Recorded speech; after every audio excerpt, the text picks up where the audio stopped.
NJ dream TV. अस्सलाम वालेकुम मेरे दोस्तों, आज हम बात करेंगे यहाँ पे कि एक बहुत दरीना पेचीदा मसला है पाकिस्तान का, जो कि बहुत बड़ा जुल्म है किन के ऊपर, ओवरसीज पाकिस्तानियों के ऊपर। क्योंकि हम यहाँ पे पाकिस्तानी की बात करते हैं, जो ओवरसीज पाकिस्तानी है वो भी पाकिस्तानी है, वो भी पाकिस्तान के लिए बहुत सारी कुर्बानियां देते हैं। उनके पाकिस्तान से निकलने की वजह यही होती है कि उनका माल डाकू खा चुके होते हैं, चोर खा चुके होते हैं और उनका मुस्तकबिल तरीक हो चुका होता है। इसलिए वो अपने मुल्क को छोड़ के बाहर निकलते हैं और बहुत सारी मेहनत करते हैं। मेहनत करके फिर पाकिस्तान को पैसा भेजते हैं और पाकिस्तान में जाके प्रॉपर्टीज खरीदते हैं और उन प्रॉपर्टीज पे कब्जा हो जाता है। एक क्यानी साहब है मेरे दोस्त, यहाँ पे सोशल मीडिया पे उन्होंने मुझे एक वो मैसेज भेजा कि उनके साथ जो उनके नज़र में एक ऐसी जाति है जो फौद डब्बू ने की हुई है। जिलम के वो हैं दीने के, और उन्होंने अपने गांव का नाम और सारी डिटेल मुझे भेजी और बाकी डिटेल्स भी आ रही है। उसके ऊपर हम पूरा इंशाल्लाह ताला प्रोग्राम करेंगे बहुत जल्दी। मैं उनके इंतज़ार में हूं कि मुझे बाकी की डिटेल भेजें तो मैं आपके सामने यहाँ पे हम एक वीलॉग करेंगे। मैं आपको बताऊंगा कि फौद डब्बू ने कैसे कैसे कब्जे किए हैं। जब ये लोग पावर में आते हैं, संघ के पास सबसे जो इनका वो हॉबी होती है, जो इनका सबसे बड़ा एम होता है, वो होता है लोगों की ज़मीनों पे कब्जा करना। ये कब्जा ग्रुप बन जाते हैं और पाकिस्तान के ऊपर जुल्म करते हैं। तो जो वो बंदा कोई कभी अंडरस्टैंड नहीं कर सकता, जिसको ये इस बात का अंदाज़ा नहीं है कि भी किस हालात में कैसे हम इधर काम करते हैं और कैसे वहाँ पे पैसे भेजते हैं। ये इतना टची मेरे लिए इसलिए है ये मैटर, क्योंकि मैं भी इसका शिकार हूं। मैंने भी मुल्क इसीलिए छोड़ा था कि मेरे भी हर चीज पर कब्जा हो चुका था और अभी तक इतने सालों से वो लोग एंजॉय कर रहे हैं और मैं इधर दर बदर भटक रहा हूं। वो कब्जा ग्रुप जो होते हैं वो पाकिस्तान में ऐसी शक्लें बना के फिरते हैं, ऐसे हालात बना के फिरते हैं कि लोगों के मोज़ीन में बैठते हैं। एक तरफ तो चोर होते हैं, डाकू होते हैं, कब्जा ग्रुप होते हैं, दूसरी तरफ वो मोज़ीन बन के बैठे होते हैं। जो मेरे काबिज हैं वो मस्जिदों में बैठ के मिंबरों पे तकरीरें भी करते हैं और सफ़ेद दाढ़ियां भी रखी हुई हैं और वो बड़े बन ठन के फिरते हैं। और उन्होंने अपनी औलाद को कभी भी एक नवाला भी हलाल का नहीं खिलाया, लोगों का मार के खिलाया। उनके कारोबार कभी भी कुछ नहीं, उनके कारोबार भी जो उन्होंने किया लोगों के कब्जा करके किया है। मैं इसके ऊपर भी स्टोरी बनाऊंगा इंशाल्लाह। जो मेरे काबिज हैं वो मदीना एस फैक्ट्री कसूर, जो बंदा कसूर में रहते हैं वो सारे जानते होंगे, उसका नाम है हाजी शफी। और यकीन करें आप उसकी शक्ल देखेंगे, ऐसा नूरानी चेहरा, सफ़ेद दाढ़ी। क्या है कि वो एक दफ़ा यूब दौर में बीडी मेंबर बन गया था। तो बीडी मेंबर बन के उसने जो धमा चौकड़ी मचाई पूरे ख़ानदान के ऊपर। बहरहाल ये ज़ाती मसले हैं, इसके ऊपर बाद में बात करेंगे। वो क्यानी साहब का मैं इंतज़ार कर रहा हूँ। मैं अपने दोस्तों से ये दरख्वास्त करता हूँ कि जिस दोस्त की ओवरसीज पाकिस्तानी के जगह पे कब्जा हुआ है पाकिस्तान में, प्लाट हैं, जदादें हैं, जो कुछ भी है, वो मेरे साथ रब्ता करें। मैं उनके लिए यहाँ पे वीडियो बना सकता हूँ, मैं कोई कब्जा नहीं छुड़ा सकता, कुछ नहीं कर सकता। हम यहाँ पे वीडियो कम से कम कुछ आवाज़ तो उठाएंगे, कम से कम इस मसले को उजागर तक करेंगे। तो मेरे दोस्तों देखते रहिए और मेरे साथ रहिए और मेरे चैनल को सपोर्ट भी कीजिए, सब्सक्राइब भी कीजिए और लाइक भी कीजिए। और जितने भी मेरे दोस्तों के जगह पे प्रॉपर्टीज पे कब्जे हैं पाकिस्तान में और ओवरसीज पाकिस्तानी है ख़ास तौर पे, वो मेरे साथ रब्ता करें। हम इस टॉपिक के ऊपर इंशाअल्लाह बात करते रहेंगे। आज हम बात करेंगे कि कल फौद डब्बू पकड़ा गया, ठीक है। इसको हम बहुत सारे पहलुओं से हमें देखना चाहिए कि हो क्या रहा है। मुझे लगता है ये कि फौद डब्बू जो है वो इमरान खान का भी नहीं था, ये किसी और का है। क्योंकि हर पार्टी के साथ ये फिट हो जाता है। जब बंदा हर पार्टी के साथ जो फिट होता है वो किसी और का होता है। और कोई और कौन है आप जानते हैं, आपको भी पता है कि वो और कौन है। चूंकि अब इमरान खान नामी जहाज जो है वो गर्क हो चुका है, गर्क होने के करीब है, और गर्क करने के धाने पर पहुंचाया भी इन लोगों ने ही है। अब उसकी जरूरत जब नहीं रहती, या तो दूसरा बंदा उसको खा जाता है या वो खुद बंदा ऐसे ड्रामे करता है। उसने अपनी गिरफ्तारी देके अपने आप को इमरान खान से अलग कर लिया और ये मेरे ख्याल में फरमाइशी तौर पे लंबे अरसे तक अंदर भी रहेगा। और भी केसेस पड़ेंगे ताकि ये बैठा रहे, लेकिन केसेस ऐसे होंगे कि जब इसको दिल चाहेगा उन केसेस को छुड़ा लेगा। ये भी कब्जा ग्रुप है और कब्जा ग्रुप इसीलिए है कि इसके पास हमेशा ताकत रहती है, हुकूमत कोई भी रहे ताकत रहती है। क्यों? एक वो विंग्स बने होते हैं अदारों के अंदर, वो एक खास विंग है जिसका मैं अक्सर जिक्र करता हूं, ये उसका बंदा है। तो मेरे दोस्तों, अभी जो पाकिस्तान की हालत है, पाकिस्तान में आपने देखा फादर डब्बू को जब इन्होंने अरेस्ट किया तो शोर था कि जी ये हो जाएगा, फलां हो जाएगा, दुनिया निकल आएगी, हम जनाब ये कर देंगे, वो कर देंगे। आपने देखा कि इनकी हुकूमत, इनकी जो पॉपुलैरिटी है, इनकी जो अक्सरियत है, वो सारी एमजीज में है। इनकी सारी सोशल मीडिया और ये जो कंप्यूटर है और ये फोन है आपके, इनके अंदर ही है। या फिर अगर सड़कों पे आप देखते थे तो वो फैज हमीद की थी, वो अदारे अपनी ताकत इस्तेमाल करके बंदे लाते थे। अब वो नहीं है। तो ग्राउंड रियलिटी ये है, सड़कों पे आप देखें तो बंदे आपके सामने कितने लोग निकल रहे हैं वहां पे, कुछ 40-40, 50-50 बंदे हैं और जो इधर से पुलिस वाला एक निकलता है वो भाग जाते हैं। तो औरतें इनकी आगे की हुई हैं उन्होंने, ये हमेशा औरतों के पीछे छुप के वार करते हैं। ये वो जो जिस कम्युनिटी की मैं बात करता हूं, ये हमेशा औरतों से खेलते हैं। जैसा कि औरतों की शादियां करवा देनी दूसरे घरों में, उनको फिर इधर माइल करना, दूसरे लोगों को औरतों की वो प्रॉपर्टीज की और पैसों की लालच देनी, बाहर के वीजों की लालच देनी, इस तरह ये काम करते हैं। तो अभी भी ये औरतों के पीछे छुप के बैठा हुआ है। लीडर वो होता है, गिदड़ वो होता है जो औरतों के पीछे छुपता है, लीडर वो होता है जो सामने आकर लीड करता है।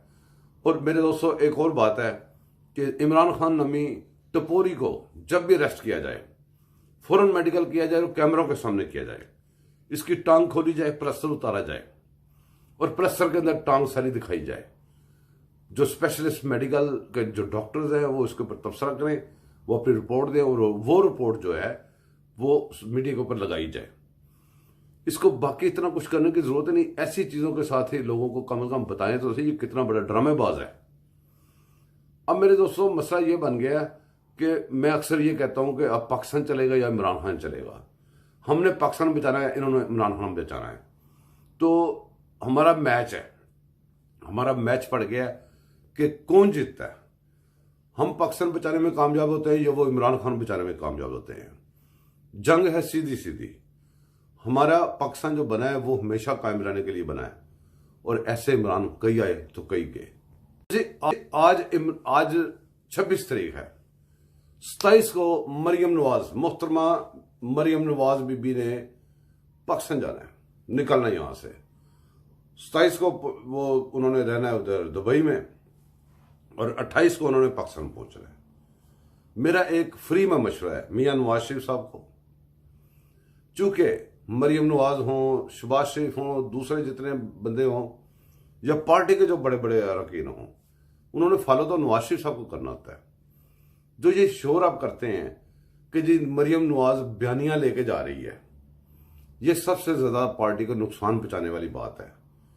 बयानियां वो होता है जो हमेशा एक ही वो लेवल पे रहता है और सारे लोग उस बयानी के ऊपर आते हैं। जैसे आपका पहले बयानिया था, वो ऐसा स्ट्रॉन्ग बयानिया जो चल रहा है, अभी तक भी चल रहा है मेरे हिसाब से, उसके ऊपर आपके दुश्मन भी आ गए, आपके दोस्त भी आ गए। दोस्त तो पहले ही थे, तो सारे उस बयानिया पे आ चुके हैं। इमरान खान भी उसी बयानिया पे आ चुका है जो नवाज शरीफ का बयानिया है।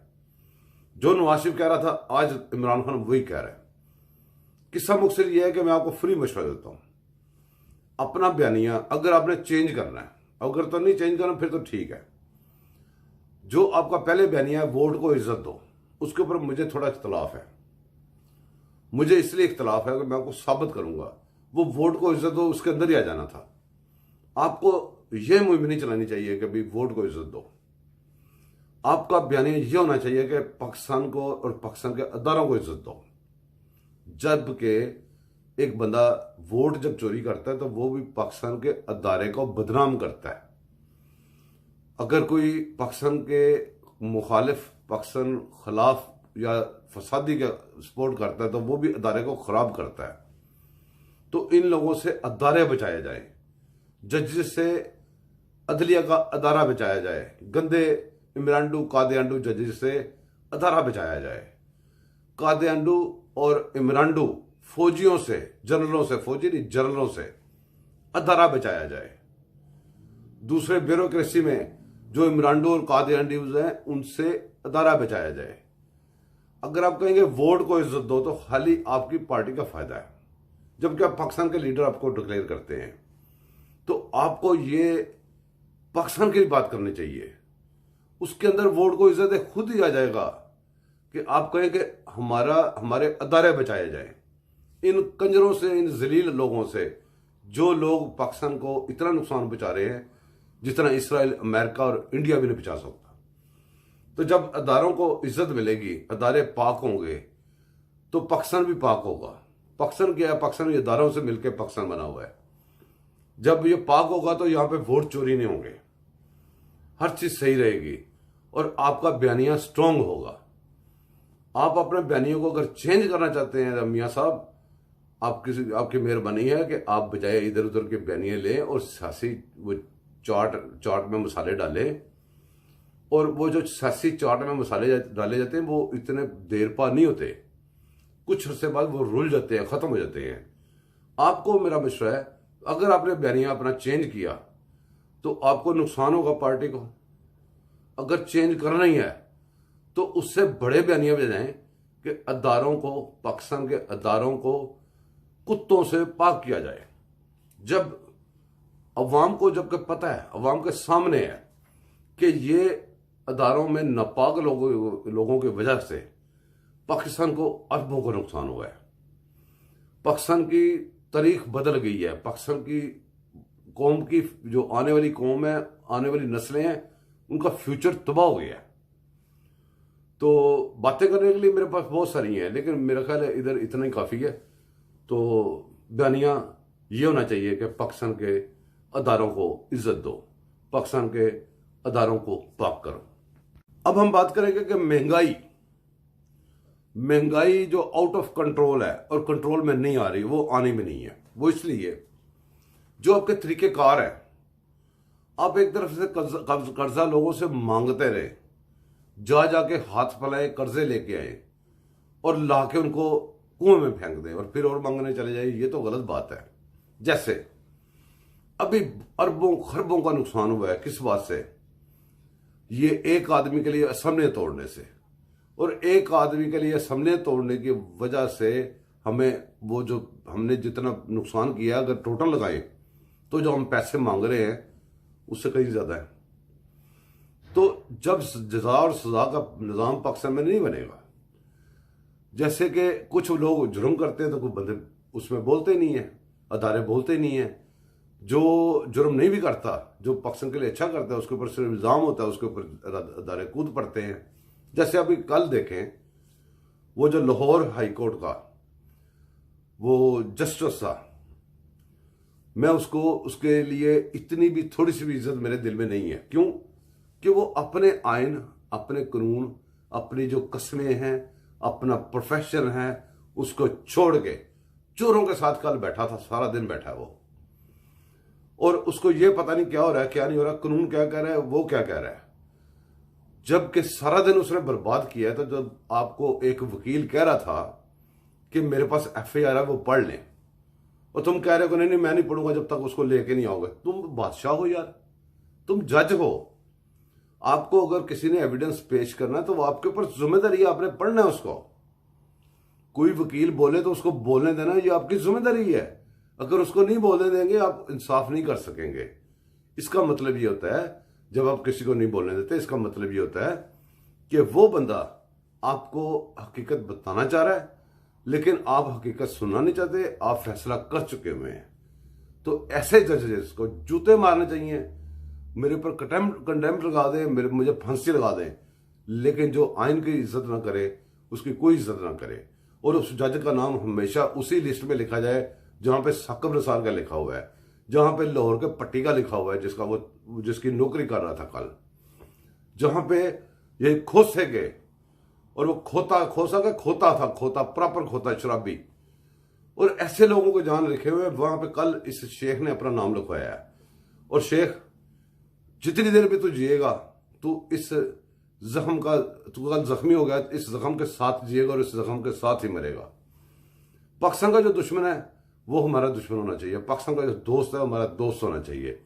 एक ही बात होनी चाहिए, एक अल्लाह, एक रसूल, एक आयन, एक कुरान, एक जगह पे पक्ष, एक हमारा मुल्क, एक ही हमारी आवाज होनी चाहिए। जो आवाज इधर उधर बाहर से आके उठे, कितनी भी वो अट्रैक्टिव हो, कितनी भी वो अपनी तरफ खींचने वाली हो, पाकिस्तानी को बेवकूफ़ी ना बना करो, ऐसे खोतों के पीछे ना लगा करो। ये इमरान खान नामी फितना नसूर, ये जो पाकिस्तान में फैला हुआ है, इसके पीछे ना लगे। इसने पाकिस्तान को तबाह और बर्बाद कर दिया और बर्बाद कर ही जा रहा है। अगर कोई और होता इमरान खान की जगह पे, जब इसने आइन तोड़ा था उसी वक्त इसको पकड़ के अरेस्ट कर लेते। वो आइन तोड़ा भी मर्जी से था, सब कुछ मर्जी से चल रहा है। इसलिए मैं आपको कहता हूं कि आंखें खुली रखें पाकिस्तानों।